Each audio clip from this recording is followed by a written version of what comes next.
here's every pay-to-win skin in Rust. Starting off with the Arctic suit. Now the Arctic suit lets you give any normal hazmat 33% cold resistance, making this skin essential if you're living in the snow. Next with the Surgeon scrubs. The Surgeon scrubs are an armor set you can craft for 2 sewing kits and 60 cloth. They give you 25% projectile protection everywhere and can be a good alternative to the hazmat suit. The only problem is it's quite expensive. Next up we have the weapon racks. There are 3 different types of weapon racks. You can put any weapon you like on these racks, saving you some space in your boxes. You can also power them to light up your base at night. You can buy these on the Rust General store. Next up we have the water guns. Using these you can extinguish fires such as Molotovs if you're getting raided. Another thing you can do is defuse satchels. This can be useful if you're getting raided, or if you're raiding and you throw a satchel wrong, you can defuse it and pick it back up.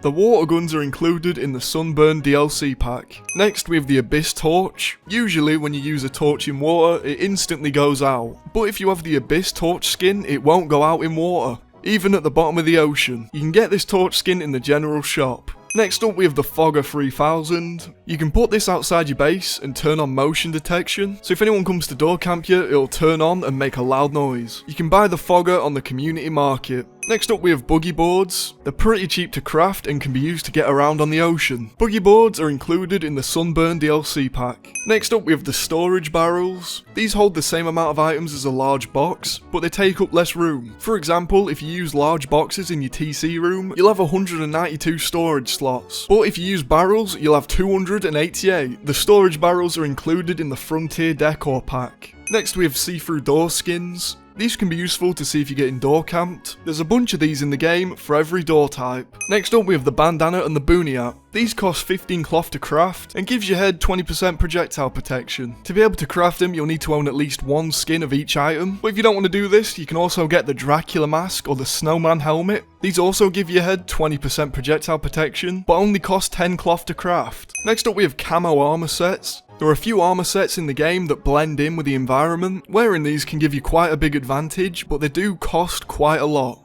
Next up we have the Festive Garland. You can craft these to go over your doors, and they do a good job of lighting up your base at night. You can get them on the Steam market. Next we have the Christmas lights. These don't require power and you can place them anywhere on your base. They also do a pretty good job of lighting up your base at night. The only downside is it's quite expensive. And finally we have weapon skins. Some of the weapon skins in Rust completely change the iron sight of the weapon. Some skins give the gun a glowing sight, and some skins completely change the iron sight. These are useful skins to have, but they are usually quite expensive. And that was every major pay to win skin in Rust.